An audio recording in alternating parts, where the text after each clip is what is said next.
Click the subscribe button to join our channel, like and share this video, and dive into the comments. I didn't expect to feel a spark when I boarded the flight to Jamaica. It was meant to be a quick escape from my friend Kemi's wedding. A brief pause from my routine life. My husband stayed back for work, and I didn't mind.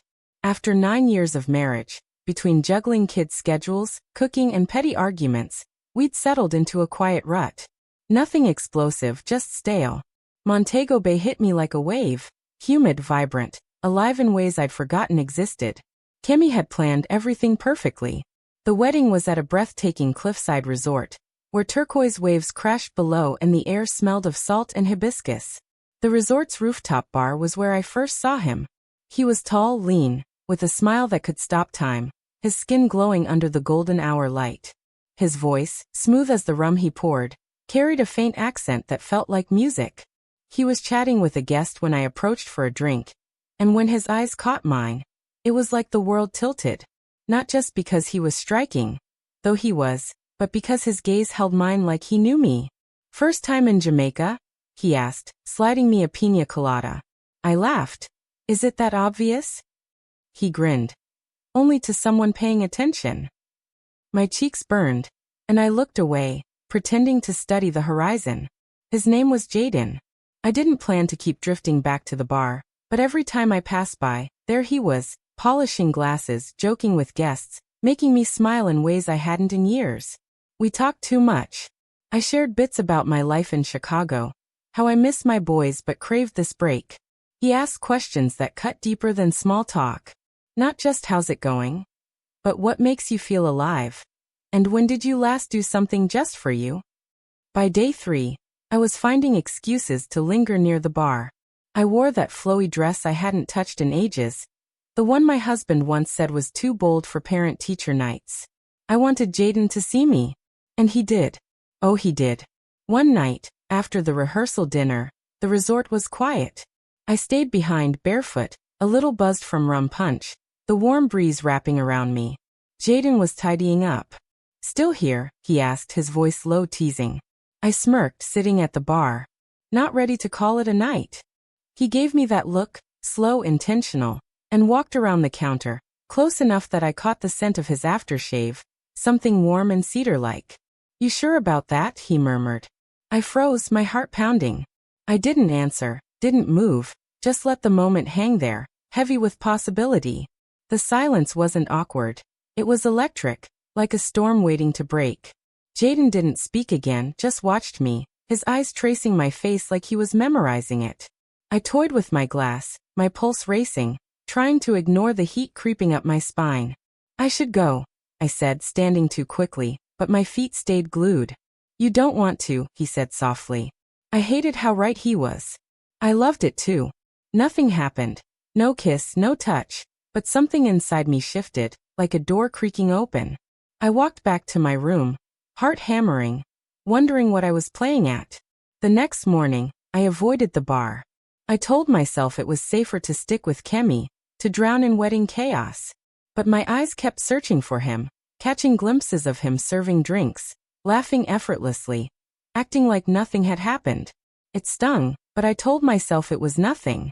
That night, the reception was a blur of soca music, twinkling lights, and sweaty bodies on the dance floor. Kemi dragged me into the chaos, and for a moment, I felt like my old self, free, laughing, alive. Then I saw Jaden. He wasn't at the bar. He was dancing, white shirt unbuttoned at the collar, moving with an ease that drew every eye. But his gaze was on me, watching my hips move, my smile falter. I don't know how I ended up by the cliff's edge, catching my breath, the ocean roaring below. Footsteps followed. "You were electric out there," he said, voice soft but sure. I didn't turn around. "You shouldn't say that." "But it's true," he replied, stepping closer. I felt him without seeing him, the air charged between us. My body tilted back, just enough to feel the warmth of him, a shiver racing through me. His breath grazed my ear. Too close. "Tell me to walk away," he whispered. I didn't. Instead, I turned my head, my lips inches from his jaw. "I'm married," I breathed. "I know," he said, voice steady. Neither of us moved. Then the music shifted. A loud reggae beat, cheers erupting from the crowd. The moment shattered. I stepped forward, heart in my throat, hands shaking, and didn't look back. I told myself that was the end, but deep down, I knew it wasn't. The next day, I tried to play normal, smiling at brunch, clapping for speeches, nodding through stories. But inside, I was unraveling, restless, waiting for something I couldn't name. Every moment felt fragile, like I was teetering on an edge I couldn't see. I tried not to look for him, but my eyes had their own agenda. When I finally spotted Jaden, he was wiping down the bar, steady, unruffled, as if last night's near-miss hadn't fazed him. It infuriated me, his calm while I was coming apart inside. "Drink?" he asked, catching my gaze. I faltered. "Probably shouldn't." "But you're here," he said, sliding a chilled glass of something citrusy my way without asking. Our fingers didn't touch, but the air between us crackled. Neither of us spoke again. Yet something roared beneath the silence, like a spark waiting to ignite. That evening there was an intimate after-party, just close friends, a few cousins and lingering guests. I hadn't planned to go, but my feet carried me there. My husband had called earlier. Work kept him grounded, no chance of joining me. I said I understood, my voice steady as stone. The party was in a beachside cabana, soft reggae humming, fairy lights casting a warm glow, the air thick with sea salt and jerk spices. I saw Jaden right away. Not behind the bar tonight. He was mingling, maybe there for me. I grabbed a drink, tried to focus on the chatter around me. Laughter, flirting, the easy vibe of a night winding down. But then he was there, leaning against a wooden post beside me, both of us staring at the silver waves under the moon. "You're not fooling anyone," he said quietly. I glanced at him. "What's that mean?" His eyes weren't teasing this time. They were piercing, unguarded. "You're holding it all in. You think it's hidden, but I see it." My chest tightened. "You don't know me." "I know enough," he replied. The silence stretched, dangerous and heavy. He leaned closer, his breath carrying the faint scent of ocean and rum. "If I kissed you right now," he murmured, "would you push me away?" My pulse roared. I didn't move, didn't speak. He lingered, his lips a heartbeat from mine, waiting, challenging. Then a laugh broke through. Kemi's cousin, stumbling onto the deck, tipsy and loud. I jerked back, nearly spilling my drink. Jaden's mouth curved, like he'd played this game before. "Catch you later," he said, slipping back into the crowd. I stood there, pulse hammering, his warmth still clinging to me. I hadn't kissed him, but God, I'd wanted to. Sleep didn't come that night.